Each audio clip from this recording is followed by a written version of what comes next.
तो आज मैं जो ये वीडियो बना रहा हूँ उसमें मैं तुमको दिखाने जा रहा हूँ कि केमिस्ट्री का पेपर पूरा का पूरा एनसीईआरटी से था। 49 तो एज इट इज एनसीईआरटी से। एक क्वेश्चन तुम्हारा जेईई एडवांस से पूछा गया है और एक क्वेश्चन साल्ट एनालिसिस से पूछा गया है। तो बोलोगे भैया जब पूरा पेपर एनसीईआरटी से था तो हमको टाइम क्यों लग गया, हमको सॉल्व करने में टाइम क्यों लग गया। अभी उस पर मैं डिटेल में बात करूंगा कि तुम फंसे कहाँ और फंसे किस लिए फंसे तुम। मैं बार बार बोलता था एनसीईआरटी पढ़ो, फिजिकल केमिस्ट्री तक की मैंने एनसीईआरटी पढ़ा रखी थी, एक एक लाइन पढ़ा रखी थी। और डाल्टन्स लॉ वाला जो क्वेश्चन था तुमने देखा होगा, मैक्सिमम बच्चों ने गलत किया। क्यों? क्योंकि डाल्टन्स लॉ के बारे में उतना डिटेल में पढ़ाया नहीं जाता जितना डिटेल में एनसीईआरटी में दिया गया है। एनसीईआरटी के कोने में एक लाइन लिखी हुई है, वही उठा के उसने पूछ लिया है। ठीक है, तो केमिस्ट्री देखने से पहले मैंने ऑलरेडी बायोलॉजी की वीडियो बना दिया है। ठीक है, बायोलॉजी में 85 क्वेश्चन एनसीईआरटी से थे, 4-5 क्वेश्चन आउट ऑफ एनसीईआरटी थे। जाके पहले वो वाली वीडियो देख लेना, डिस्क्रिप्शन में उसका लिंक मैं डाल दूंगा। ठीक है, उसके बाद आगे हम लोग बढ़ेंगे अपने केमिस्ट्री वाले पे। केमिस्ट्री के बाद मैं आपको कहाँ दिखाऊंगा, आपको मैं दिखाऊंगा फिजिक्स। केमिस्ट्री के बाद आपको फिजिक्स दिखाऊंगा। ठीक है, फिजिक्स दिखाने का अगर फिजिक्स की बात आ गई है तो मैं आपको एक चीज़ बता देता हूँ। बहुत सारे मतलब स्पैमर्स और हेटर्स बोलो, जो भी तुम उनको बोल सकते हो, जिन लोगों ने कभी पढ़ा ही नहीं मेरे से, वो आके कमेंट सेक्शन में मुझसे पैसे मांग रहे हैं, रिफंड मांग रहे हैं, 80 इंपॉर्टेंट टॉपिक से कुछ आया नहीं, ऐसा ऐसा बोल रहे हैं। तो उन हेटर्स के मुंह पे मैं तमाचा मारने वाला हूँ 15 तारीख को, क्योंकि मैं तुम लोग कुछ दिखा देता हूँ। ये रहा हमारा 80 इंपॉर्टेंट टॉपिक। ठीक है, जरा मैं सबसे लास्ट वाले पेज पे चलता हूँ, बस एक मिनट का टाइम लूँगा। ठीक है, 63 नंबर। ठीक है, ये जे एडवांस का क्वेश्चन था 45। ये क्वेश्चन कहाँ से था भाई, ये क्वेश्चन कहाँ से था, मैग्नेटिक मोमेंट। पूरा मैग्नेटिक मोमेंट मैंने पढ़ा रखा था। देख रहे हो, एक क्वेश्चन पूछा मैंने, कितने क्वेश्चन करवा रखे हैं, 1 2 3 4 5 6 7 8 9, सब में मैग्नेटिक मोमेंट पूछा है। उसके बाद जब तुम क्वेश्चन देखोगे वर्नियर कैलिपर देखो यहाँ पे, vernier caliper question number 43। Vernier caliper मैंने पढ़ा रखा था। क्वेश्चन देखो कितने मैंने करवाए हैं उस पर, 1 2 3 4 5 6 7 8 9, 8-9 क्वेश्चन वर्नियर कैलिपर में कराया। उसके बाद देखो ये तुम्हारा पैरेलल प्लेट कैपेसिटर का पिद्दू सा क्वेश्चन पूछा है। ठीक है, पूरा मैंने पैरेलल प्लेट कैपेसिटर पढ़ाया था। क्वेश्चन मैंने कितने करवाए, ये देखो 1 2 3, ये सब जेईई मेंस के क्वेश्चन, जेईई मेंस 18 19 या ट्रिपल 2008, ये सारे नीट के क्वेश्चन, उड़ीसा जेईई के क्वेश्चन, ये सारे किसके क्वेश्चन है, वही सेम क्वेश्चन, बस डाटा चेंज है, कहीं कहीं भी तो डाटा भी सेम है। ठीक है, तो ये जो हेटर्स थे ना, जो बहुत ज़्यादा उड़ रहे थे, भाई तुम लोगों से मिलूंगा। ठीक है, तुम लोगों से मिलूंगा जल्दी। ठीक है, टेंशन ना लो। ये देखो पिद्दी सा क्वेश्चन पूछा कि बताओ करंट कितना होगा ब्रांच सीडी में। ये पूरा केसीएल केबल मैंने पढ़ाया। एक क्वेश्चन 2 क्वेश्चन थे, इतने हार्ड जब क्वेश्चन तुम कर लोगे केसीएल केबल लगा के, तो क्या ये छोटे मोटे क्वेश्चन जो आए थे तुम नहीं कर सकते थे। मेन दिक्कत कहाँ पे पड़ी, मैं उस पर बात करने जा रहा हूँ। ये देख रहे हो, एक एक क्वेश्चन ये देखना जरा एक बार। ये क्वेश्चन तुम्हारा पूछा गया था, देखो यहाँ पे, बॉडी 48 न्यूटन है, हाइट इक्वल टू 1/3 पे जाएगी तो कितना होगा। Topic number 24 gravity eight height और डेप्थ, है ना। इसमें देखो कितने क्वेश्चन कर रहा हूँ, 1 2 3, सब हाइट वाली है, 3 4 5 6 7 8 9 क्वेश्चन करवा के रखा हूँ। ठीक है, और एक क्वेश्चन 9 क्यों, 1 2 3 4 13 क्वेश्चन करवाने पे एक क्वेश्चन पूछा गया। फिर गलती आखिर बच्चे से कहाँ हो गई, गलती आखिर बच्चे से हुई कहाँ, दिक्कत कहाँ पे आ गई। ये डायरेक्शन ऑफ वेव तुम इतने सारे पढ़ाए थे, सारे क्वेश्चन आए हुए हैं, सारे B0 E0 सब करा के छोड़ा गया है। ठीक है, टोटल ये सब एनसीईआरटी से क्वेश्चन है। ठीक है, टोटल ये तुम्हारा स्फीयर का कटिंग देखो, 2 क्वेश्चन करवा रखा था। ठीक है, झूठ में तुम लोग यार, तुम लोग की आदत बन गई है ना किसी को हेट करने की, तुमको जवाब मिलेगा इसका। ठीक है, चलो देखो, ये केमिस्ट्री पेपर की एनालिसिस हमारी। पेपर देखो क्यों तुम्हारी लेंदी पड़ गई, क्योंकि बायो का तुम पेपर देखोगे ना जब, तो पहले तो स्टेटमेंट बेस्ड वाले क्वेश्चन आ गए। जैसे फ्रॉक से 4 क्वेश्चन आया, अब 4 में से 2 तो आसान था, अब 2 कहाँ से पूछा, एकदम घुस के डीप में पूछ लिया। रामदेव मिश्रा पूछ लिया, रिडक्शनलिस्ट बायोलॉजिस्ट पूछ लिया नीचे जाके। ठीक है, बाकी टेरिडोफाइटा ब्रायोफाइट का लाइफ साइकिल पूछ लिया। तुमको स्टेप याद करने पड़ते कि एक चीज़। ठीक है, कौन से मंथ में प्रेगनेंसी में क्या होता है, केवल मतलब मैक्सिमम क्वेश्चन तुम्हारे स्टेप वाले पूछे थे उसने। ठीक है, तो तुम्हारा मेन टाइम जो था तुम्हारा बायो में लग गया। खुद को क्यों कोस रहे हो मेरे भाई की फिजिक्स नहीं हुआ, खुद को क्यों कोस रहे हो। तुम्हारे पास रियलिटी है कि तुम अभी पेपर लेके बैठोगे, तुम 30 क्वेश्चन फिजिक्स के सॉल्व कर दोगे, 30 से ज़्यादा ही कर दोगे। दिक्कत वहाँ क्या पड़ गई, तुम्हारे पास टाइम ही नहीं था। कोई भी रहता, शायद मैं भी होता तो मैं भी नहीं कर पाता, क्योंकि मेरे पास टाइम ही नहीं था भाई। मैक्सिमम बच्चे, जितने बच्चों से बात हुई मेरी, सारे बोल रहे हैं भैया हमने बायो किया 1 घंटा 10 मिनट लग गया। जो बच्चा 35 मिनट बायो करता था, उसको अगर 1 घंटा 10 मिनट लगेगा तो डिप्रेशन में जाएगा ही भाई। उसके बाद उसको केमिस्ट्री में भी टाइम लगा, क्योंकि साइक्लिक ईथर के बारे में पूछ लिया, जेईई एडवांस का क्वेश्चन उसने पूछ लिया। उसके बाद डीप डाल्टन्स वाला और जो भी तुम्हारे वो फिजिकल केमिस्ट्री थे, लेंदे कैलकुलेशन वाले क्वेश्चन पूछ लिए, तो उसमें तुम्हारा टाइम गया है, ये चीज़ मानो। बाकी इनऑर्गेनिक ऑर्गेनिक में तो पूरी के पूरी अवतार सीरीज से हमारी आई है। पार्ट 3 जिन बच्चों ने किया था उन्होंने बहुत अच्छा पेपर किया है। ठीक है, बहुत सारे ऐसे बच्चे जो 620 630 615 इतने नंबर अभी भी स्कोर कर रहे हैं, टॉप मेडिकल कॉलेज में जाने वाले हैं। ठीक है, तो हेटर से यार तुम हेट करते रहो। ठीक है, बाकी मिलूंगा तुम लोगों से। तो ये सारी चीज़ें थी। तो जब तुम बायो और केमिस्ट्री करके गए फिजिक्स पे तो तुम्हारे पास कितना टाइम बचा था? तुम खुद से पूछो तुम्हारे पास टाइम कितना बचा था? 45 मिनट, किसी के पास आधा घंटा, किसी के पास 1 घंटा, किसी के पास 10 मिनट बचा था। उस बच्चे ने पूरा का पूरा तुक्का मार दिया, उसके बाद 10 ही मिनट बचा था। तो तुम अपने आप को दोस्त क्यों दे रहे हो मेरे भाई? क्यों दे रहे हो खुद को दोस्त? तुम्हारे पास टाइम ही नहीं था। सारे बच्चों का जो कट ऑफ 650 660 जा रहा था, इस बार 550 560 570 580 जाएगा। तो तुम क्यों परेशान हो रहे हो भाई? तुम्हारी गलती नहीं थी। अब तुम ये सोचो 3 ड्रॉप 4 ड्रॉप लेने के बाद और तुम इस पोजीशन पे आके यहाँ से आके तुम बैकअप कर जाओ, मैं नहीं नीट एग्जाम, तो तुमसे बड़ा मूर्ख कोई नहीं है। और तुम 3-4 ड्रॉप ले चुके हो और अब यहाँ पे आके तुम छोड़ रहे हो, कह रहे हो नहीं लूँगा, अब छोड़ता हूँ, मैं नर्सिंग कर लेता हूँ या BDS कर लेता हूँ। तो तुमसे बड़ा मूर्ख कोई नहीं है। एक जब तुम्हारी गलती, चलो तुम्हारी गलती होती, पेपर आसान होता, तुमने पढ़ा नहीं है, 4 ड्रॉप 5 ड्रॉप होगा, छोड़ो हटाओ। लेकिन जब तुम पढ़े थे, तुमने पूरे साल तुम्हारे टेस्ट में 660 670 680 690 नंबर आ रहे थे, तो फिर तुम्हें बैकअप होने की क्या जरूरत है? पढ़ो ना एक बार, लगो ना एक बार खुद से, एक बार मेहनत अच्छे से करो ना भाई। क्यों नहीं हुआ सिलेक्शन? बच्चों का ही सिलेक्शन होता है, तुम भी बच्चे हो, तुम्हारा भी सिलेक्शन होगा। ठीक है, बात करेंगे इस पर हम लोग। 15 तारीख को हमारी डिटेल वीडियो आ रही है, पूरा डिटेल, पूरे 1 साल की स्ट्रेटजी। 1 साल में 2 स्टडी वीडियो डालता हूँ, एक स्टार्टिंग में डालता हूँ, एक एंड में डालता हूँ। तो स्टार्टिंग वाली स्ट्रेटजी वीडियो 15 को आ रही है, 1 टीचर 1 बुक 1 स्टडी वाली वीडियो, उसको देखना, उसी को फॉलो करना, लास्ट तक तुम्हारा सिलेक्शन पक्का होगा। ठीक है, अगर बार बार भटकोगे, मैं बार बार बोलता हूँ, ऐसे किसी भी इंसान को फॉलो मत करो जिसकी स्ट्रेटजी हर महीने चेंज होती रहती है। 6 महीने पे स्ट्रेटजी, 3 महीने पे स्ट्रेटजी, 2 महीने पे स्ट्रेटजी। अगर तुम्हारा 9 महीने वाला स्ट्रेटजी अगर काम मतलब 9 महीने के बाद तुम अगर फिर से 6 महीने वाली स्टडी वीडियो डाल रहे हो, इसका यही मतलब हो ना तुम्हारा 9 महीने वाला स्टडी वीडियो रद्दी था एकदम। तो मैं 6 महीने वाले करके कर लूँगा, जब नंबर मेरे उतने आएंगे। फिर वो आज इंसान क्या करेगा, 3 महीने वाली वीडियो डालेगा, 3 महीने की स्टडी वीडियो। तो मैं 6 महीने पढ़ूँ क्यों भाई? मैं सीधे 3 महीने वाली पढ़ के नहीं टॉप कर जाऊँगा। तो ऐसे लोगों से थोड़ा सा दूर रहना। ठीक है, बार बार बोलता हूँ, एक ही टीचर, एक ही बुक, एक ही स्टडी को फॉलो करो। ठीक है, मल्टीपल रिसोर्सेज की तरफ मत भागो, डाइवर्ट हो गए तो तुम्हारा ही नुकसान होगा। ठीक है, चलो पहला क्वेश्चन देखो, कह रहा है n = 2 = 3 और मतलब 2 से 3 में गया और 4 से 6 ट्रांजिशन में गया, तो रेशियो ऑफ वेवलेंथ कितना हो? वेवलेंथ का रेशियो बता दो। तो वेवलेंथ देखो, n = 2 से n = 4 में जो जाता है तो वेवलेंथ के यहाँ पे पूछा हुआ है। सेम एग्जैक्ट क्वेश्चन है, बस तुमको 4 और 6 का निकाल के दोनों का रेशियो निकालना था। ठीक है, यहाँ पे देखो 2 से 5 में गया, तुमसे पूछा 2 से 4, 2 से 3 में और 4 से 6 में। 2 से 4 में यहाँ पूछा, 2 से 5 में यहाँ पूछा, बस तुमको सॉल्व करना था। सेम क्वेश्चन है कि नहीं? देखो सेम क्वेश्चन है कि नहीं? ठीक है, ठीक, पहला क्वेश्चन। दूसरा देखो, इसमें देखो 4 क्वेश्चन, इसीलिए तुम्हारा पेपर मतलब लेंदी होगा। 4-5 स्टेटमेंट पूछा। पहला कह रहा है गैलियम की तरह सीजियम की लो मेल्टिंग पॉइंट होती है। दूसरा कह रहा है पॉलिंग स्केल पे नाइट्रोजन और क्लोरीन सेम नहीं होते, इलेक्ट्रोनेगेटिविटी। देखो नाइट्रोजन का 3 होता है, क्लोरीन का भी 3 होता है। देखो पॉलिंग स्केल दिखा है यहाँ पे। ArK+Cl ये सारे आइसो इलेक्ट्रॉनिक स्पेसीज है। यहाँ देखो आइसो इलेक्ट्रॉनिक स्पेस के बारे में पूरा दिया हुआ कि सेम नंबर ऑफ इलेक्ट्रॉन होते हैं। जब इस एटॉमिक स्ट्रक्चर में जाओ तो वहाँ पर भी दिया हुआ आइसो इलेक्ट्रॉनिक स्पेसीज के बारे में क्वेश्चन भी दिया हुआ है। ठीक है, आगे देखो, कह रहा है कि correct out of first transition therapy silicon aluminium magnesium. यहाँ देखो सोडियम मैग्नीशियम एल्युमिनियम सिलिकॉन बोला था, एल्युमिनियम को हम लोग कहाँ पुट करेंगे? तो सेम एग्जैक्ट क्वेश्चन यहाँ से उठा के इसने पूछा है। Atomic radius of caesium is greater than of lithium and rubidium. तो भैया लिथियम और रुबिडियम से सीजियम का ज़्यादा होता है, नीचे जाने पर बढ़ता है। विजिन family vertical column periodic table पे साइज इंक्रीज करता है रेगुलरली। देख रहे हो, मतलब 4-5 क्वेश्चन स्टेटमेंट वाला दे देगा, एक क्वेश्चन दे देगा, तो टाइम तो लगना ही है भाई। ठीक है, ये भी NCERT से।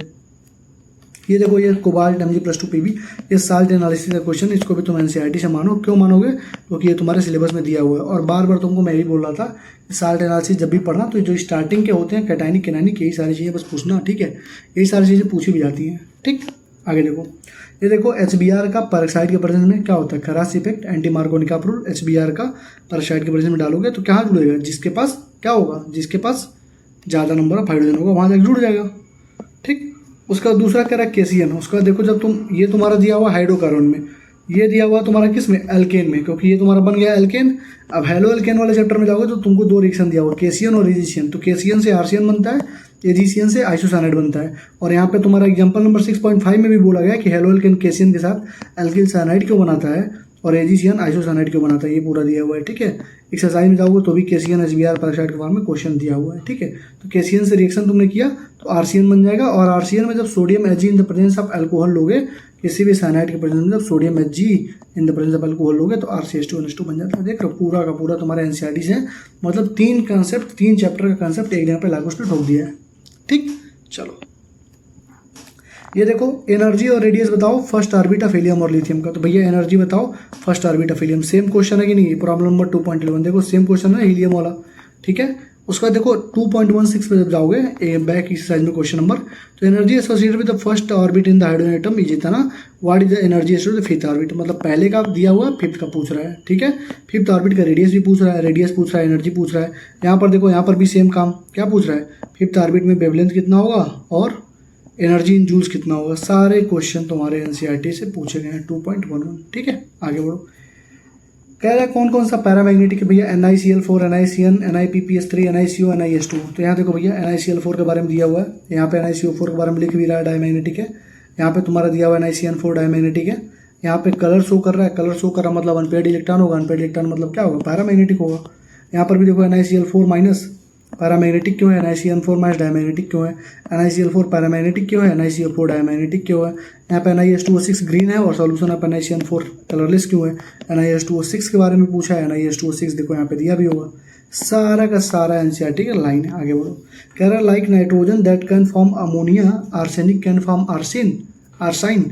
भैया अमोनिया नाइट्रोजन अगर NH3 बना ले रहा है तो क्या ये बना लेगा ASS3, ये तुम्हारा SbS3 एंटीमनी आर्सेनिक है ना, तो ASS3 तो बिल्कुल बनाएगा भैया, क्यों नहीं बनाएगा। नेपाल, पाकिस्तान, ऑस्ट्रेलिया सब बिगाड़ी, क्यों नहीं बनाएगा। देखो क्या लिखती है NCERT, all the element of group 15 form hydride in the form of ES3, मतलब सारे के सारे ES3 बनाएंगे। तो ये अगर अमोनिया है तो ये भी तुम्हारा बनाएगा, ठीक है। ये देखो antimony can not form antimony pentoxide, antimony +5 पर नहीं बना सकता। तो यहाँ पे लिखा गया है ऑक्सीडेशन में कि in fact the last member of group bismuth hardly show any -3 oxygen state, the stability of +5 oxidation state degrade on the group. जैसे तुम नीचे जाओगे, नेपाल, पाकिस्तान, ऑस्ट्रिया सब भिखारी, नीचे जाने पे +5 की ऑक्सीडेशन स्टेट घटेगी, इसके वजह से एंटीमनी तुम्हारा नहीं बना पाएगा, ठीक है। इसलिए क्या बनाएगा, मतलब +3 वाले ऑक्सीडेशन स्टेट की स्टेबिलिटी बढ़ेगी, +5 वाले की घटेगी, ठीक है। तो यहाँ पे वो देखो, यहाँ पर भी लिखा हुआ है stability of +5 oxidation state decrease करता है और +3 वाले का बढ़ता है, ठीक है। तो वो यहाँ पे दिया हुआ है तुम्हारा, ये भी एनसीईआरटी की लाइन, ठीक। यहाँ पे देखो कह रहा है कौन कौन से मेन ग्रुप के एलिमेंट नहीं है। मेन ग्रुप के एलिमेंट आधे लोग परेशान, मेन ग्रुप होता क्या है, मेन ग्रुप का मतलब रिप्रेजेंटेटिव होता है। देखो S ब्लॉक और P ब्लॉक को जो होते हैं एलिमेंट, ग्रुप 13 से 18 और S ब्लॉक के एलिमेंट दोनों को मिला के मेन ग्रुप और रिप्रेजेंटेटिव एलिमेंट बोलते हैं। वहाँ से देख लो कौन कौन सा ग्रुप 13 का है, मतलब कौन सा S ब्लॉक का, कौन सा P ब्लॉक का है, वो तुम्हारा रिप्रेजेंटेटिव होगा, मेन होगा, और बाकी सारे तुम्हारे क्या होंगे, नॉन मेन होंगे। एनसीईआरटी देखो ये question, Dalton atomic theory could not explain beach of the following law. ये मैंने तुमको फिजिकल केमिस्ट्री के अवतार सीरीज में पढ़ा रखा था, जो बच्चे पढ़े उनको याद होगा, मैंने इसको एम्फसाइज कर करके पढ़ाया था कि डाल्टन थियरी सब कुछ एक्सप्लेन करता है, लेकिन not explain the law of gases volume. जाके मेरे लेक्चर फिजिकल केमिस्ट्री के एनसीईआरटी एक्सप्रेस सीरीज वाले या एनसीईआरटी अवतार सीरीज वाले जाके देख लो, दोनों में पढ़ा रखा हूँ, ठीक है। Not explain the law of gaseous volume, ठीक। देखो not explain the law of gaseous volume, clear. आगे बढ़ो, कह रहा अंडरलाइन मतलब अंडरलाइन जो भी स्ट्रक्चर है, जो भी एलिमेंट है उनका बता दो ऑक्सीडेशन स्टेट। तो यहाँ पर देखो ये सारे अंडरलाइन का फिर यहीं से उठाकर पूछा, H2SO4, H2SO7, H2S4O6, H2O2 सारा तुम्हारा दिया हुआ है। देखो H2O2 का पूछा है, KO2 तुम्हारा क्या है, KO2 का देखो यहाँ पे दिया हुआ है H2O2, KO2, Na2O2, RbO2 सबका दिया हुआ भाई, एक एक चीज़ एनसीईआरटी दी हुई है, एक भी चीज़ एनसीईआरटी की बाहर नहीं है।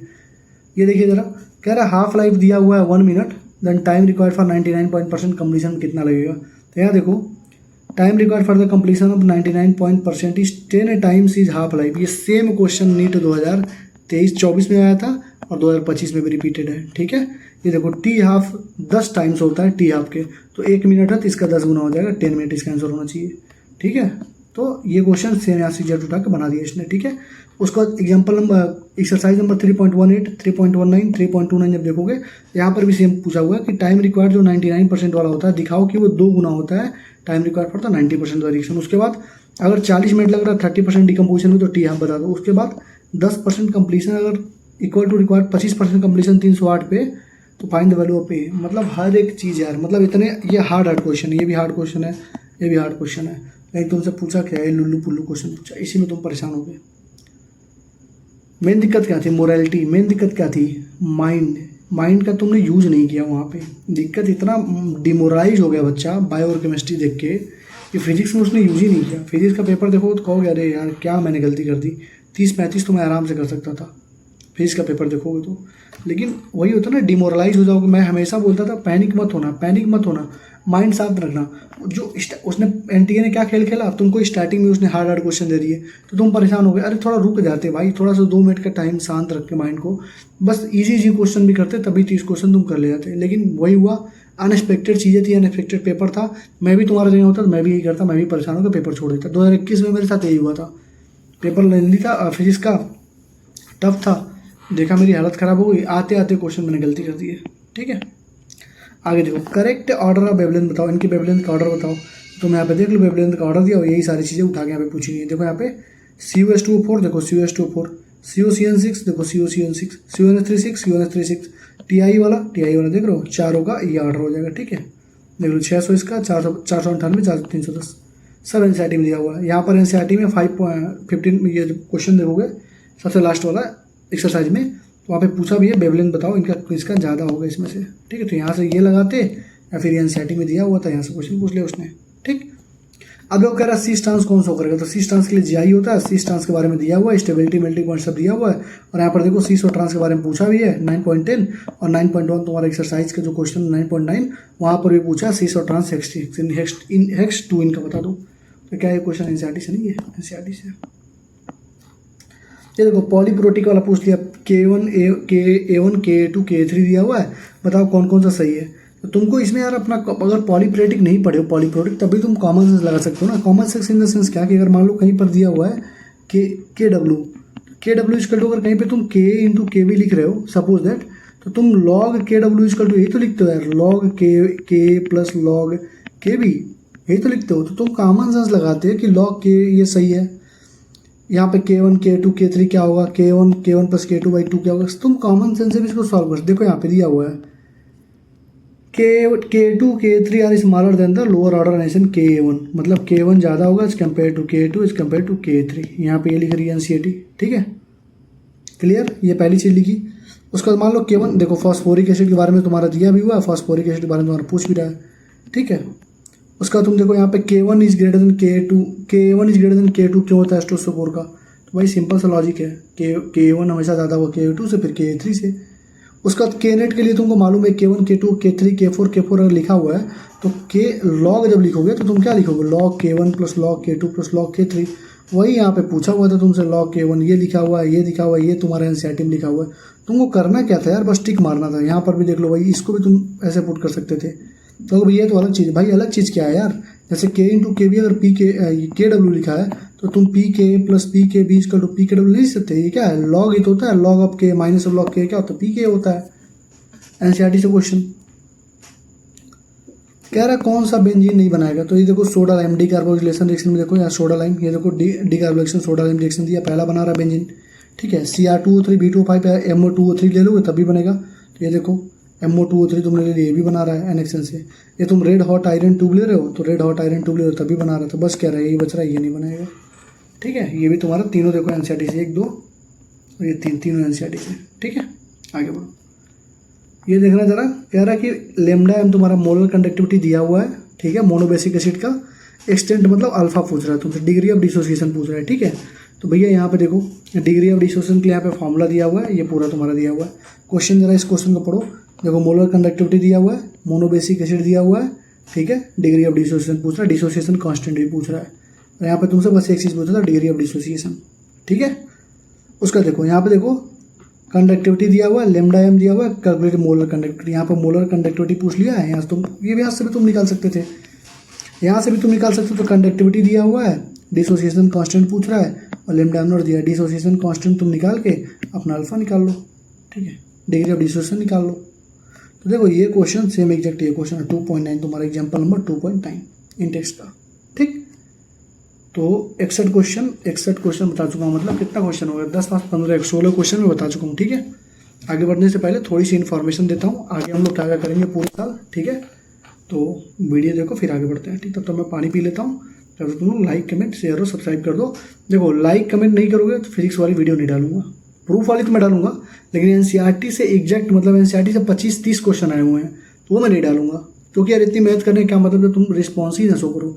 मैं वीडियो डालने वाला था, आधे बच्चे कमेंट कराए वी डोंट वांट, हमको नहीं चाहिए, आप क्यों दिखा रहे हो।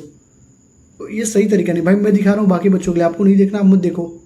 ठीक है, मैं बस कॉन्फिडेंस लाना चाहता हूँ बच्चों के मन में कि एनसीईआरटी डिटेल में पढ़ो, अच्छे से पढ़ो, अवतार से पढ़ो यार, अवतार के बाहर कहाँ कुछ है। अवतार वाली प्रूफ आएगी, तुम देखना एक एक लाइन तुमको दिखेगा, ऐसे एक एक लाइन जो पार्ट 2 में नहीं मिलेगा वो पार्ट 3 में मिल जाएगा। ठीक है,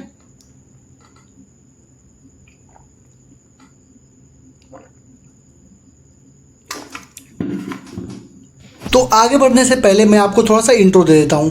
one teacher, one book, one strategy, one mentorship. अगर इसको तुमने फॉलो नहीं किया तुम्हारा अगले साल भी सिलेक्शन नहीं होगा। अगर एक टीचर को, एक बुक को, वन स्ट्रेटजी को, वन मेंटरशिप को फॉलो नहीं करोगे तो पूरे साल भटकते रहोगे, जैसे लास्ट ईयर तुम भटकते रहे।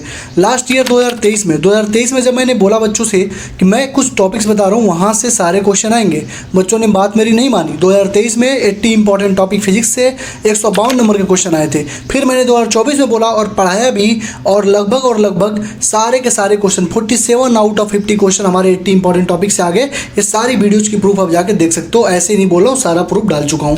2023 में 152 नंबर के, 2024 में 188 नंबर के, मतलब 47 आउट ऑफ 50 क्वेश्चन हमारे यहीं से थे।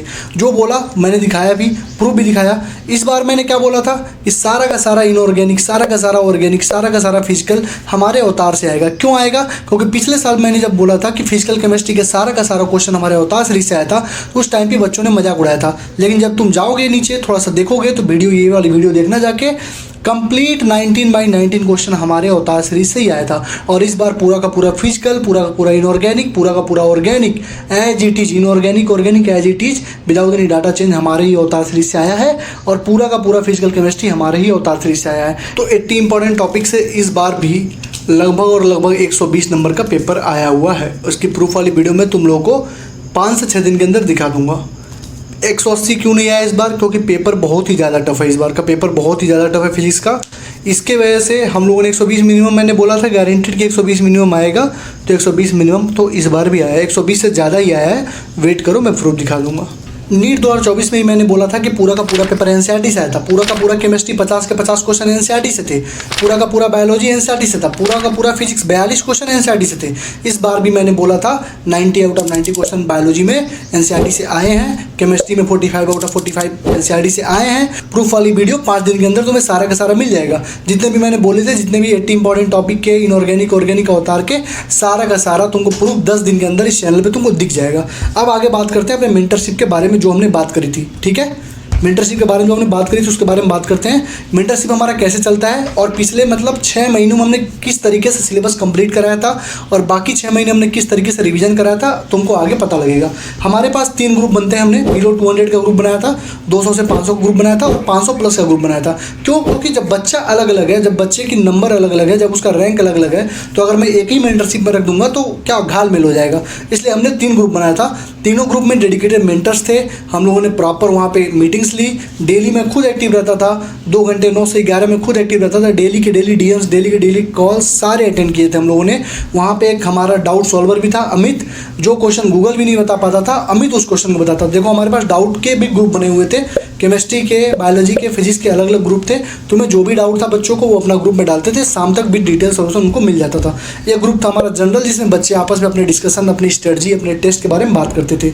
ठीक है, मेंटरशिप में हमने दिया क्या क्या? हमने वीकली शेड्यूल दिया। मेंटरशिप में 500 प्लस वालों के लिए अलग, 200 से 500 वालों के लिए अलग, बिलो 200 वालों के लिए अलग। उसके बाद हमने टेस्ट सीरीज दी। टेस्ट सीरीज हमने दी कि कैसे कैसे टेस्ट सीरीज तुम पर चैप्टर 100 क्वेश्चन हमने करवाए फिजिक्स और केमिस्ट्री में। उसके बाद हमने 500 रुपये की जो हमारी फिजिक्स की 80 इंपॉर्टेंट टॉपिक बैच थी वो भी फ्री ऑफ कॉस्ट दिया। उसके बाद 600 रुपये की टेस्ट सीरीज थी, वो भी फ्री ऑफ कॉस्ट दिया। मतलब जितना हमारा पेड कंटेंट था सारा मेंटरशिप में फ्री था। तो अराउंड 1300 रुपये का कंटेंट हम लोग फ्री ऑफ कॉस्ट मेंटरशिप में दे देते थे। ठीक, और मेंटरशिप की फीस कितनी थी? 280 रुपीज़ पर मंथ। मेंटरशिप की जो हमारी फीस थी 280 रुपीज़ पर मंथ थी, मतलब 10 रुपये पर डे के हिसाब से हम लोगों ने रखा था। तो पूरे 1 साल की जो फीस थी हम लोगों ने पूरा इसी हिसाब से रखा हुआ था। हर बार मीटिंग होती, देखो एक मीटिंग में कितने बच्चे आते थे तुम लोग देख सकते हो, सारे मीटिंग में बच्चे आते थे। हर 15 दिन पर मीटिंग स्टार्टिंग में होती थी, लास्ट तक जाते थे 7-7 दिन में मीटिंग होना स्टार्ट हो गई। ठीक है, और ऐसे ग्रुप में सारा ऑडियो मैसेज के थ्रू मैं हमेशा गाइड करता था कि क्या क्या होना है, क्या क्या कैसे करना है, तुमको आगे कैसे बढ़ना है, पीछे कैसे जाना है। Test series, external test series का ग्रुप मैंने बना रखा था, जहाँ पे मैं टेस्ट सीरीज के सारे क्वेश्चन देता था, सॉल्यूशन देता था, पीडीएफ देता था। मतलब सारी की सारी चीज़ें तुमको वन एट ए प्लेस मिल जाती थी हमारे मेंटरशिप में। तो मेंटरशिप अगर इसको भी ज्वाइन करना है, ग्रुप में ज्वाइन रहो, वीडियो को देखो, टेलीग्राम पे ज्वाइन रहो। हमारे टेलीग्राम का लिंक डिस्क्रिप्शन में, सारा वहीं पे डाटा हम लोग देते हैं। जो भी हमारे पास जितनी भी चीज़ें हम करते हैं सारा टेलीग्राम पे ही देते हैं। तो आगे जब भी मेंटरशिप लॉन्च होगी 10 दिन के बाद 20 मई को हम लोग मेंटरशिप अपना लॉन्च करेंगे और 1 जून से प्रॉपर स्टार्ट कर देंगे। 6 महीने में पूरा सिलेबस कंप्लीट और बाकी 5 महीने प्रॉपर रिवीजन करेंगे और 6 महीने में तुम्हारा सिलेबस भी कंप्लीट, सिलेबस भी रिवाइज, उसके बाद 80 इंपॉर्टेंट टॉपिक भी complete, Avatar series complete, physical chemistry complete, हर एक चीज़ कंप्लीट, ईच एंड एवरीथिंग एक जगह पे कंप्लीट होगा। और रिजल्ट तुम्हें खुद दिखेगा, तुम्हारे अंदर चेंजेस खुद दिखेंगे, किस हिसाब से तुम्हारे नंबर आते थे और किस हिसाब से नंबर तुम्हारे इंक्रीज हो चुके हैं। तो ये था हमारे मेंटरशिप के बारे में। लास्ट ईयर विदाउट मेंटरशिप 30 से ज़्यादा बच्चे सिलेक्ट हुए थे जिनके नंबर 600 से 620 के भी प्लस थे, लेकिन कट ऑफ इतना ज़्यादा चला गया कि इस बार जो मेंटरशिप में मेरे बच्चे थे 641, 637, 632, 628, 622, इन बच्चों का बहुत सारे बच्चे सिलेक्ट होने वाले थे और सिलेक्ट होंगे बच्चे, लेकिन ये था कि रैंक बहुत ज़्यादा अच्छी नहीं आई है। पिछले साल के मुकाबले रैंक खराब आई है। क्यों? क्योंकि पेपर टफ था। भले उनका नंबर कम हुआ है, भले ही मेंटरशिप के बच्चों का नंबर कम हुआ है, लेकिन वो सिलेक्ट होंगे, कम रैंक से होंगे, कम नंबर से होंगे, लेकिन सिलेक्ट होंगे। इस चीज़ का आपको ध्यान रखना है, ठीक है। तो ये सारी चीज़ें थी जो हम लोगों ने बोला है, सारा का सारा प्रूफ आपको मिलेगा यहीं पे। अच्छे से आप लोग पढ़ाई करो। मेंटरशिप में जिसको ज्वाइन करना है, बहुत ज़्यादा फीस नहीं है, 280 रुपीज़ पर मंथ की फीस है। आप ज्वाइन करो, 6 महीने के अंदर पूरा syllabus complete. 1 teacher, 1 book, 1 strategy, 1 mentorship की वीडियो 20 मई को आएगी और 2 घंटे की वीडियो बनाऊंगा मैं। पूरा स्ट्रेटजी, हर एक चीज़, जितनी चीज़ें हो सकती हैं सब बता दूंगा तुम्हें। कौन सी किताब पढ़नी है, कौन से PYQ लगाने हैं, कहाँ से फिजिक्स पढ़नी है, कहाँ से केमिस्ट्री, कहाँ से बायोलॉजी। उसके बाहर तुम्हें कहीं नहीं जाना। पूरे साल कोई स्ट्रेटजी वीडियो तुमको देखनी ही नहीं है। स्टार्टिंग से लग जाओ, डिमोटिवेट मत होना। अब चलो आगे बढ़ते हैं अपने वीडियो पे। बच्चों को मेंटरशिप ज्वाइन करनी है या जो लोग इच्छुक हैं हमारे साथ जुड़ने के लिए, हमारे साथ पढ़ने के लिए, आगे बढ़ने के लिए, 6 महीने का बस टाइम लूँगा। 6 महीने में पूरा सिलेबस कंप्लीट, रिवीजन, टेस्ट सब कुछ कंप्लीट। बाकी 6 महीने बस रिवीजन ही रिवीजन होता है। उसके लिए आपको क्या करना है, नीचे व्हाट्सएप ग्रुप का लिंक है। जो बच्चे इच्छुक हैं, जो मतलब ज्वाइन करना चाहते हैं, वो लोग ज्वाइन कर लो। लिंक को व्हाट्सएप ग्रुप में रहो। जब भी मेंटरशिप लॉन्च होने वाली रहेगी हम लोग पहले ही अपडेट कर देंगे, क्योंकि सीट हम लोग बहुत ही लिमिटेड रखेंगे, ज़्यादा बच्चों को नहीं रखेंगे।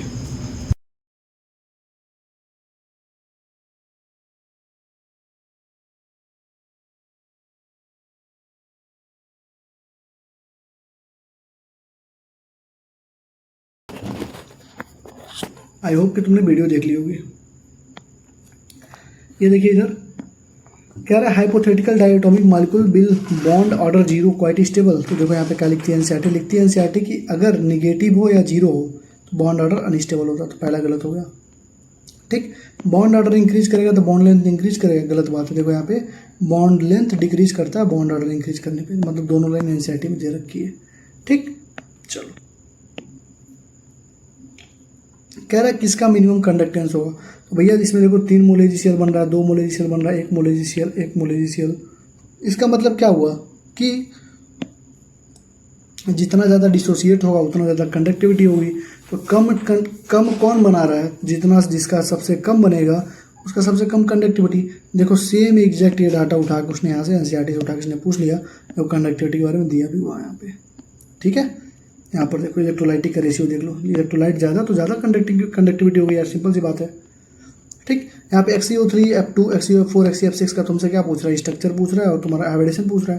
तो देखो XeF2 हो गया, XeF4 हो गया, XeF6 हो गया, सारा कुछ यहाँ पे दिया हुआ है, ठीक है। सारा स्ट्रक्चर बना हुआ है और इसका स्ट्रक्चर भी बन गया। तुमको हाइब्रिडेशन निकालना, तुम क्या हुआ केमिकल बॉन्डिंग वाला जो BSEPR दिया, पूरा जो चार्ट दिया हुआ है वहाँ पे तुमको सारा इसका स्ट्रक्चर मिल जाएगा, सारा का सारा एनसीईआरटी, ठीक। ये देखो भैया ये कह रहा है एनर्जी प्रोडक्ट क्या होगा, रिएक्शन कैसा है, एक्सोथर्मिक। तो एक्सोथर्मिक के लिए ग्राफ कैसा बनेगा, एक्सोथर्मिक के लिए ग्राफ ऐसा बनेगा, मतलब हीट ऑफ रिएक्टेंट ऊपर रहेगा, हीट ऑफ प्रोडक्ट नीचे रहेगा, ठीक है। तो बस इसी को उठा के हमें पूछ लिया एनसीईआरटी।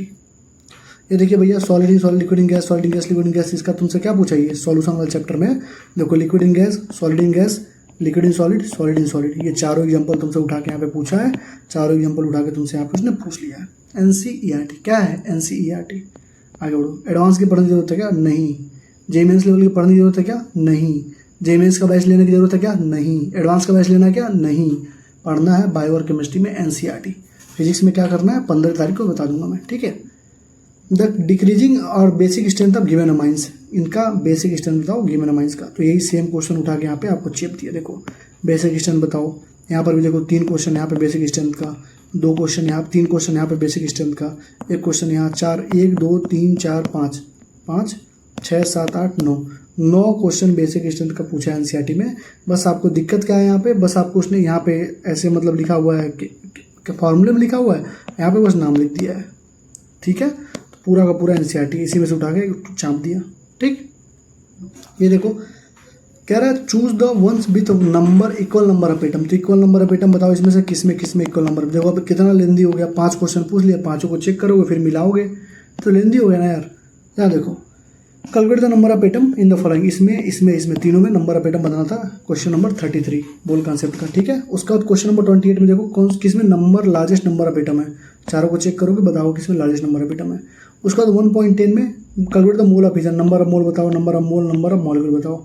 हाउ मच कापर कितना तुमको कापर सल्फेट 100 ग्राम से निकलेगा। सारा का सारा क्वेश्चन क्या है एनसीईआरटी से, सारा का सारा क्वेश्चन क्या है एनसीईआरटी से। ठीक है, टेलीग्राम का लिंक डिस्क्रिप्शन में है, टेलीग्राम ज्वाइन कर लो, वहाँ पे तुमको सारा कुछ मिल जाएगा PDF वगैरह। ठीक है, अब देखो vitamin B2, vitamin B12, vitamin BD, B2, B6। यार देखो अभी मेरा परसों वाइवा था। ठीक है, वाइवा में मुझसे यही पूछा गया कि विटामिन के बारे में पूरा बता दो, न्यूट्रिशन वाले चैप्टर में PSM में सारा कुछ मुझे अभी तक याद थी। मैंने एक एक चीज़ एकदम एग्जैक्ट डाटा से बता दी। मैंने ऑस्टियोमलेशिया के बारे में बताया, रिकेट के बारे में बताया, रिकेट बच्चों में होगा, ऑस्टियोमलेशिया एडल्ट में होगा। ठीक है, नाइट ब्लाइंडनेस के बारे में बताया, conversion burning fit syndrome, cheilosis pellagra, तुम्हारा फॉलिक एसिड डिफिशिएंसी, हर एक चीज़ मैंने बता दी। क्यों? क्योंकि मैंने एनसीईआरटी से पढ़ा था बहुत अच्छे से और अभी तक याद था, और बायोलॉजी में भी इसको पढ़ा जाता है।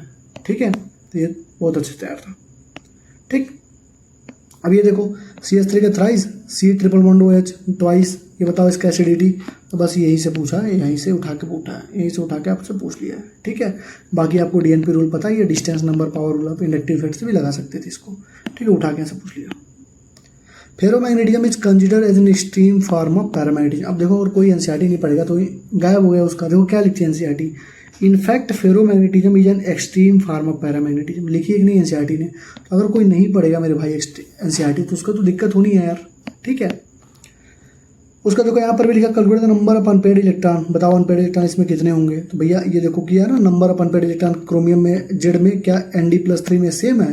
तो यहाँ पर भी देखो नंबर ऑफ इलेक्ट्रॉन निकालने थे, और ये देखो यहाँ पे क्रोमियम का पूरा डाटा लिखा हुआ है, कितने नंबर ऑफ अनपेड इलेक्ट्रॉन होंगे इसमें, और यहाँ पे Nd के बारे में लिखा हुआ है। ये दोनों को दोनों क्या तुम्हारे एनसीईआरटी में दिए हुए हैं। ठीक है, दोनों क्या हुए एनसीईआरटी में तुम्हारे दिए हुए हैं। ठीक, आगे बढ़ो। ये देखो कह रहा है डिस्टिलेशन अंडर रिड्यूस प्रेशर। मैं बोलता था ना एक क्वेश्चन आएगा, देखो क्वेश्चन आया स्टीम डिस्टिलेशन फ्रैक्शनल सिंपल। तो डिस्टिलेशन का एग्जांपल क्या हो जाएगा, क्लोरोफॉर्म और एनिलीन। तो क्लोरोफॉर्म एनिलीन आएगी, ये देखो डिस्टिलेशन हो जाएंगे, डिस्टिलेशन सिंपल डिस्टिलेशन। उसके बाद glycerol spent line, soap industry, ये भी दिया हुआ होगा glycerol spent line. Steam distillation में तुम्हारा क्या होता है, mixture of water and aniline water mixture क्या होगा, स्टीम डिस्टिलेशन। तो एनिलीन वाटर मिक्सचर क्या होगा, स्टीम डिस्टिलेशन। मतलब हर एक चीज़ के बारे में एनसीईआरटी में दी हुई, तुमको कहीं भटकना ही नहीं था, तुमको अच्छे से एनसीईआरटी पे ही पकड़ बनानी थी, कहीं नहीं। ऐसा नहीं कि तुमको जे एडवांस का क्वेश्चन पढ़ना पड़ेगा, JMS पढ़ना पड़ेगा केमिस्ट्री के लिए। एनसीईआरटी बार कुछ है ही नहीं, एनसीईआरटी की एक लाइन रट लो यार, रटो एनसीईआरटी। कह रहा है A से 2B में जा रहा है, बैकवर्ड डायरेक्शन इतना है, फॉरवर्ड डायरेक्शन इतना है, बताओ KP क्या होगा। तो तुमको यार एक KP क्या तुमको दिखता नहीं है क्या, KP KCRT power delta NG दिया हुआ है। ठीक है, बस तुमको क्या निकालना था, KC क्या होता है, फॉरवर्ड अपन बैकवर्ड कर लो, ये तुम्हारा KC हो गया। यहाँ पे देखो KC दिया है, KP पूछा है, KC दिया है, KP पूछा है। यहाँ देखो KC दिया है, यहाँ पे देखो KP पूछा है, यहाँ पे KC दिया है, KP पूछा, तुमसे कंसंट्रेशन सारा पूछा है। क्या करना था यार, इसमें कुछ था ही नहीं। KP=KCRT power delta NG, delta NG कितना होता है, 2 से में घटा 1 बचता, तो KP= एक KC हो जाता और into RT, KC into RT हो जाता। ठीक है, R का वैल्यू दिया ही हुआ था, टेम्परेचर तुम्हारा दिया हुआ था, KC जो क्या था फॉरवर्ड अपन बैकवर्ड तुमको करना था, बस क्या था वही, कुछ नहीं था यार। तुम लोग यार बस परेशान हो गए, तुम लोग टेंशन में आ गए। ऐसे क्वेश्चन अवतार से मैं कितना कराया हूँ फिजिकल केमिस्ट्री में, जब प्रूफ दूंगा तुम खुद देखना एक बार। ठीक है, ये देखो question number 74, benzene diazonium salt is prepared by the reaction of aniline with nitrous acid decompose easily in dry state. यहाँ देखो बेंजीन को हम लोग क्या बोलते हैं, इसको ऐसे बनाते हैं, नाइट्रस एसिड डालते हैं तो हमारा बन जाता है बेंजीन डाइजोनियम क्लोराइड। और ये क्या होता है, अनस्टेबल होता है, इसलिए हम इसको तुरंत ये डिकम्पोज होता है, इसलिए हम इसको क्या करते हैं, स्टेबल करके रखते हैं। ठीक है, और स्टोर करके जनरली इसको स्टोर नहीं करते क्योंकि इमीडिएटली ये क्या हो जाता है, तुरंत क्या हो जाएगा, खत्म हो जाएगा, खराब हो जाएगा, इसलिए इसको क्या करते हैं, इमीडिएटली यूज़ कर लेते हैं आफ्टर द प्रिपरेशन। वही लाइन लिख रही है। ठीक है, उसके बाद insertion of iodine into benzene ring is difficult. देखो insertion of iodine is not easily introduce into the benzene ring directly, hence हम लोग क्या यूज़ कर लेते हैं, KI का यूज़ कर लेते हैं। तो देखो यहाँ पे क्या लिखी है, hence iodobenzene is prepared through the reaction of benzene diazonium salt with KI। NCERT की लाइन है कि नहीं भैया, एनसीईआरटी की लाइन है कि नहीं भैया, बस पढ़ना था डिटेल में एनसीईआरटी। कह रहा है मोनोक्लोरिनेशन बताओ कितने कंपाउंड बनेंगे। तो भैया example number 6.3 same question, CH3 का 2 बार, CH2CH3 CH2CH3 सेम क्वेश्चन था, जाके चेक कर लेना कितने बनेंगे। एग्जांपल था, इन टेक्स्ट भी नहीं तक तुम्हें सॉल्व करना था। उसका C5H12 में बताओ सिंगल मोनोक्लोराइड 3 आइसोमेरिक 4 आइसोमेरिक कितने बनेंगे। The structure of major mono halo product के बारे में बताओ, इसमें से मोनो हेलो प्रोडक्ट क्या क्या बनेंगे। एग्जांपल क्वेश्चन नंबर 6.5 पे जाओ एक्सरसाइज में, वहाँ पर भी दिया हुआ है कि C5H10 है, क्लोरीन के साथ रिएक्ट नहीं कर रहा है, लेकिन एक सिंगल मोनोक्लोरो प्रोडक्ट दे रहा है। बताओ मोनोक्लोरो प्रोडक्ट तो क्या है, आइडेंटिफाई द हाइड्रोकार्बन। ये तो तुम्हारा सेम एग्जैक्टली यहाँ पे था। ठीक, ये देखो को भाई ये क्वेश्चन आउट ऑफ एनसीईआरटी अगर चिल्लाने लगोगे मारूंगा एक तमाचा तुमको चिल्लाओगे तो। क्वेश्चन नंबर 76 क्या है, ये क्या है, ये क्या है, ये क्या है, तुमको क्या पूछ रहा है, तुमसे पूछ रहा है correct order of bond dissociation energy. क्या पूछ रहा है, correct order of bond dissociation energy. हर जगह किसी के भी नोट्स तुमने किसी भी टीचर से पढ़ा होगा तो टीचर ने एक चीज़ तुमको पढ़ाई होगी, स्टेबिलिटी बॉन्ड डिसोसिएशन एनर्जी क्या होती है, उल्टा होती है स्टेबिलिटी ऑफ फ्री रेडिकल की।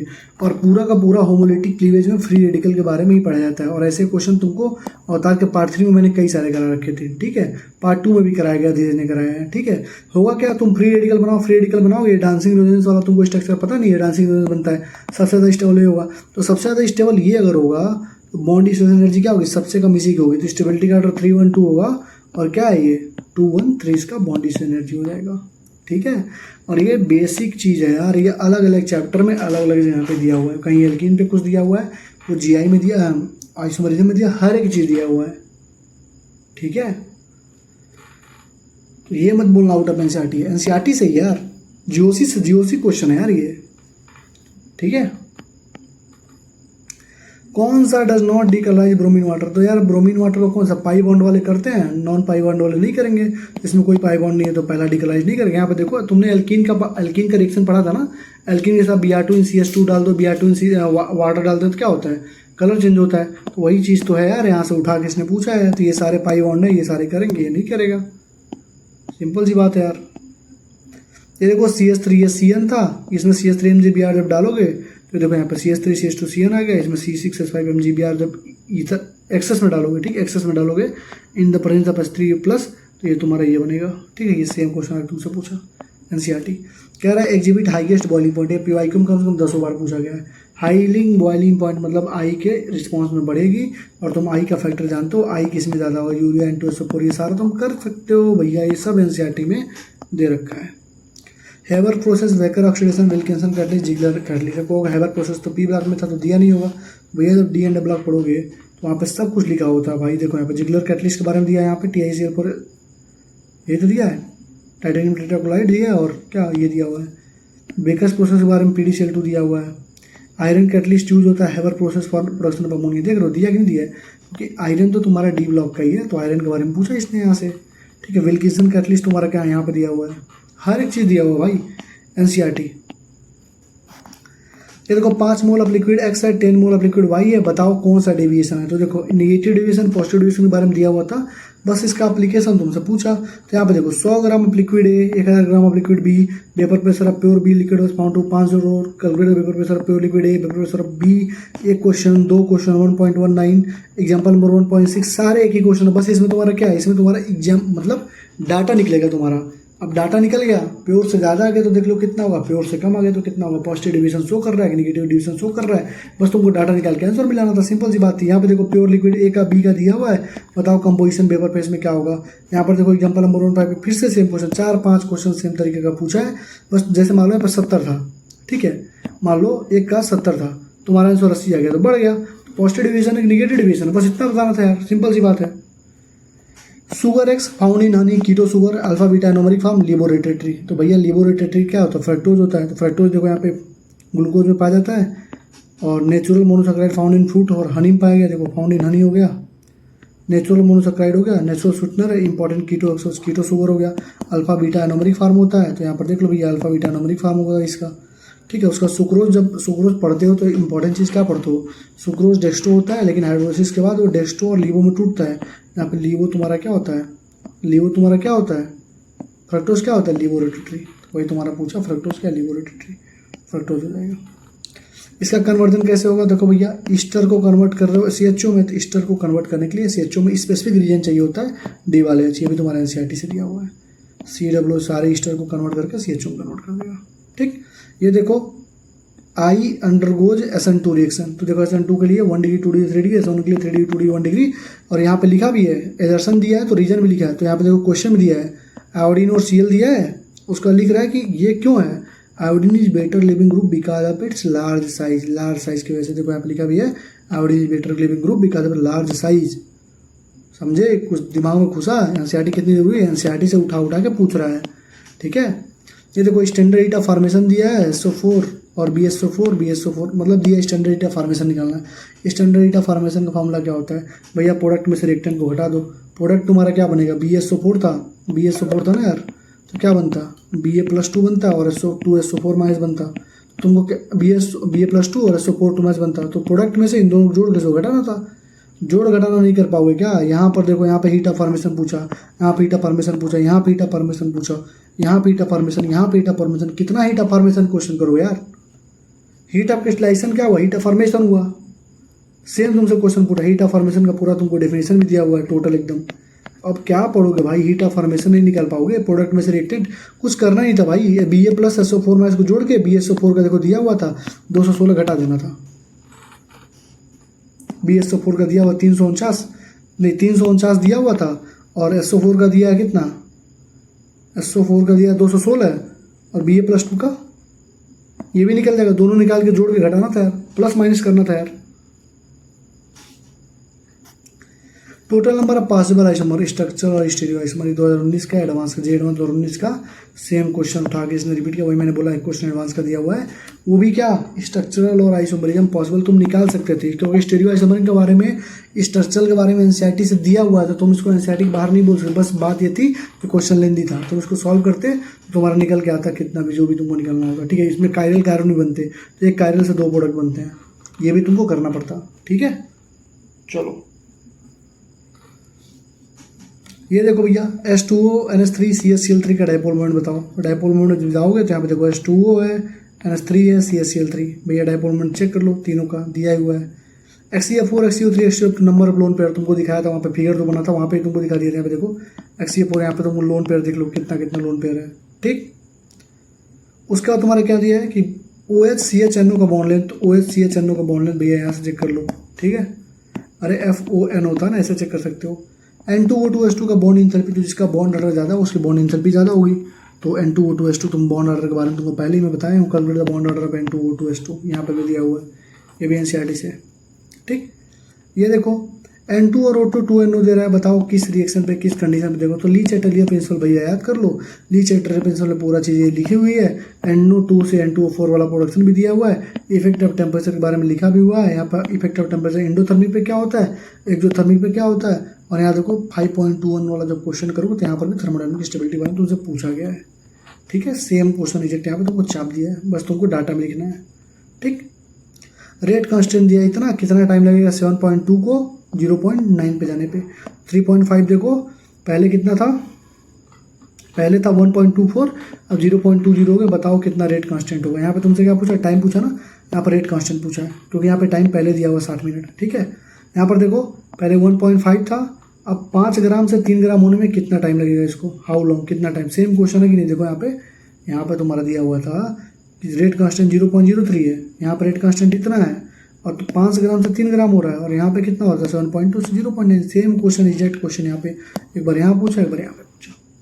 ठीक, ये देखो लेसेंट टेस्ट कौन कौन नहीं देता, लेसेंट टेस्ट तुम्हारा ये देगा, NaCN Na2S NX देगा, ये तुम्हारा नहीं देगा। ये तुम्हारा हो गया पूरा क्वेश्चन। ठीक है, ये तुम्हारा सारा क्वेश्चन हो गया एनसीईआरटी का। एक एक लाइन मैंने मिलवा दिया ना, एक लाइन मिलवाया कि नहीं मिलवाया।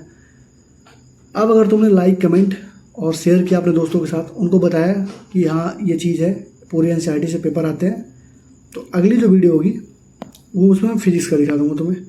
फिजिक्स भी पूरी एनसीईआरटी और PYQ से आई हुई है, एक्सेप्ट 2 से 3 क्वेश्चन। एक एडवांस वाला क्वेश्चन छोड़ दो, एक तुम वर्टिकल सर्कल मोशन वाला क्वेश्चन छोड़ दो, और एक क्वेश्चन और है, 3 क्वेश्चन छोड़ दो, तो सारा फिजिक्स एनसीईआरटी और यहाँ से आया हुआ है। ठीक है, अब तुम्हारे ऊपर है, तुम कितना सपोर्ट करो, जितना सपोर्ट करो उतना मैं भी सपोर्ट करूँगा तुम्हारे लिए। ठीक है, 15 को जो वीडियो है एक ही स्टडी वीडियो में डालता हूँ। ठीक है, एक ही स्टडी वीडियो में डालता हूँ, 15 को डालूंगा, और ये फाइनल होगी।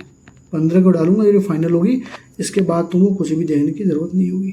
ठीक है, इसके बाद तुम सीधे दिसंबर में आओगे, दिसंबर में तुम्हें मैं एक और वीडियो दूंगा स्ट्रेटजी वाली, कैसे आप 4 महीने में क्या करेंगे। तो बस ये देखना और ये, क्योंकि बीच में भटकोगे तो फिर, क्योंकि सबसे बेस्ट स्टडी है भाई। अगर कर लिए मिस्टेक कॉपी रिवीजन, मैंने PDF भी डाल रखी है टेलीग्राम पे, उसमें अगर कोई चीज़ ऐड करनी होगी तो कमेंट वाले सेक्शन में बता देना या डाउट ग्रुप पे बता देना, ठीक है। Thank you, all the best. अगर वीडियो अच्छी लगी हो तो यार लाइक कमेंट शेयर सब्सक्राइब जरूर करना, ठीक है ना। Thank you, all the best.